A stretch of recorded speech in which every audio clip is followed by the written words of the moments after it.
এতদিন বিয়ের ব্লগ দেখেছি, ফুলসজ্জার ব্লগ দেখেছি, এবার চলো হানিমুনের ব্লগ দেখা যাক। কি গো, তো সেরা আনন্দ করতে হচ্ছে বাহ বেটা বাহ, হানিমুন তো পুরো লাইভ করে দিয়েছো, প্রাইভেসিতে একদম পেছন মেরে দিয়েছো গো। তোমরা এখনো ঘুম থেকে ওঠোনি কেন? তাড়াতাড়ি ওঠো, ব্রেকফাস্ট করবো তো। চলো। আরে দিদি, ঘুমের অ্যাক্টিংটা তো ভালোভাবে হলোই না। ওইভাবে কি ফিক করে হেসে দিলে হবে? অ্যাক্টিংটা তো ভালো করে করতে হবে। এরপর ওঠো, ওই দেখো। বাবা গো, এমন ভাব করছে মনে হচ্ছে এক্ষুনি ঘুম থেকে উঠলো। তাহলে দরজাটা কে খুলেছিল? যাতে না হয় আমরা একটা রুম নিয়ে নিয়েছি, একসাথে ঘুমাবার, একসাথে। ও ভাই সাহেব, এই মেয়েটাদের হানিমুনেও চলে এসেছে। অ্যাটলিস্ট হানিমুনটা তো ছেড়ে দে। কে যায় হানিমুনে?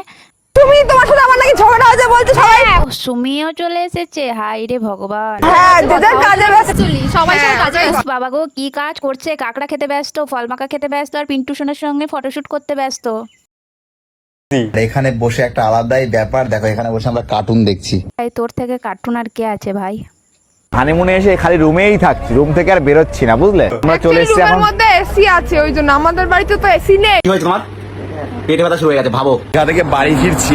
কিন্তু এই মুহূর্তে আমাকে ব্লগ বানাতে হবে দাঁতকে নিয়ে। বউ মরুক গিয়ে যাক, দরকার হলে আবার বিয়ে করব, কারণ যত বিয়ে তত ভিউ, আর যত ভিউ তত পয়সা।